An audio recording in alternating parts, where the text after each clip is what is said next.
Have you seen what is happening in immigration right now? Like, the rules have changed again.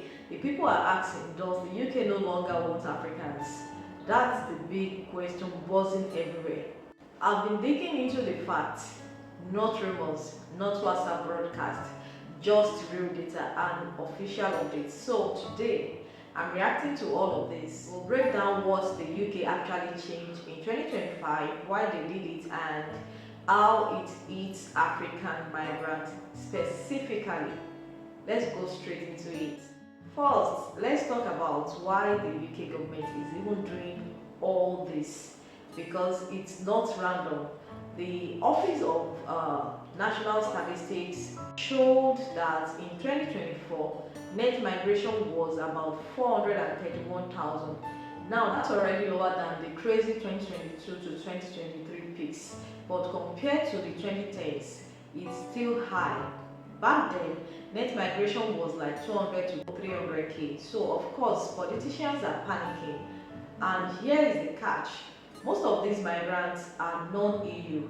Now, meaning people from Africa, Asia, and the rest of the world. In fact, non-EU net migration was over 500,000 in the year ending December 2024. So when the government says we must cut numbers quickly, guess who is in the spotlight? Exactly, non-EU migrants. That's why Africans are feeling this heat. Okay, so what actually changed? Because some of you think it's just rumors, but no, the rules officially shifted on the 22nd of July 2025. Number one, the adult social care route is basically gone. No new overseas care workers can get sponsored anymore. Finished. That's huge because let's be honest, so many Africans, Nigerians, Ghanaians, Zimbabweans came in through that care pathway.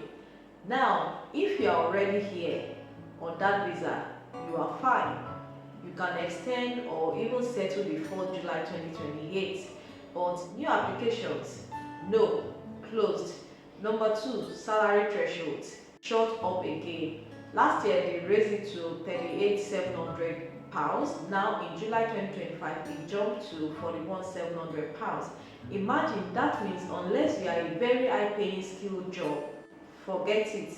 And the discounted shortage list is scrapped and replace it with the immigration salary list, and then cut down the roles on it again. So less chance for lower paid but necessary jobs. Number three, family visas. The previous government planned to raise the minimum income to £38,700 for bringing your spouse or kids, but the new government didn't actually push it that far. So it's still lower than that, but trust me, it's still harder than it was before 2024. Number four, students. Since last year, most students can't bring dependents anymore, and care workers too. No dependents. Only positive. The graduate route survived. The MAC, that's the Immigration Advisory Committee, said there is no evidence of abuse, so they left it. For now, graduates can still stay after their studies, but watch this space because politics can flip. So basically, the UK closed the easiest doors: care visas, low paid work, and dependents, left the expensive ones wide open. You see where this is going, right? Now, here is where it feels personal for Africans. Technically, the rules apply to everyone, but in practice, it lands hardest on Africans. Why? Because Africans were dominating the care worker visa since 2021. Shut that door and suddenly thousands from Africa are blocked. Then the salary bar, £41,700. Many African professionals coming from lower wage economies really can't qualify for that level straight away. It's like saying, if you are not in the top tier, don't even try. Add to that the restriction on dependents. Family is a huge part of African migration culture. If you can't bring your spouse or kids, many people just won't go. So when you add it all up, Even though the government says this is not about Africans, the effect feel like it is because it slides through the very routes Africans were using the most. Let me clear one big lie. The UK did not ban African migrants. That's not true. People are still getting visas if you can earn above £41,700. If you are coming for a PhD, if you are a student, if you qualify for family visas under the current income rules, you can still enter. What the UK did is close up the easiest and the most accessible parts, which just happen to be the ones Africans were using in big numbers. Let's look at real life implications. What does this mean in real life? If you want to work in the UK now, you need a job that pays at least £41,700. Forget care job unless you are already inside before July 2025. Check the immigration salary list. If your job is not there, don't waste your money.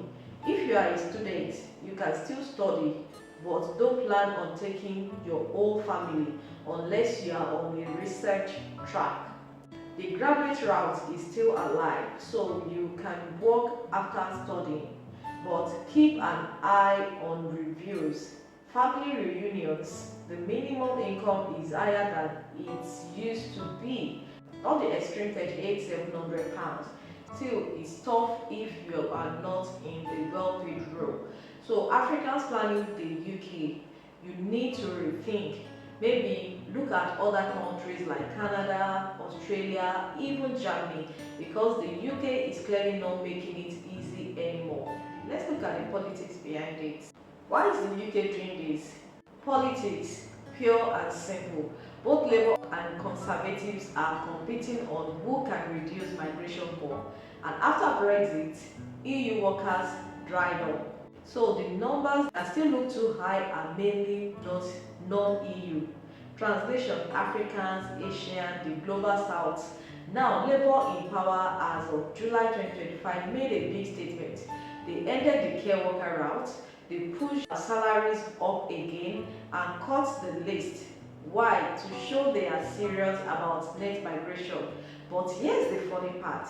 Social care already has 130,000 vacancies, and by 2040, they will need over 500,000 workers.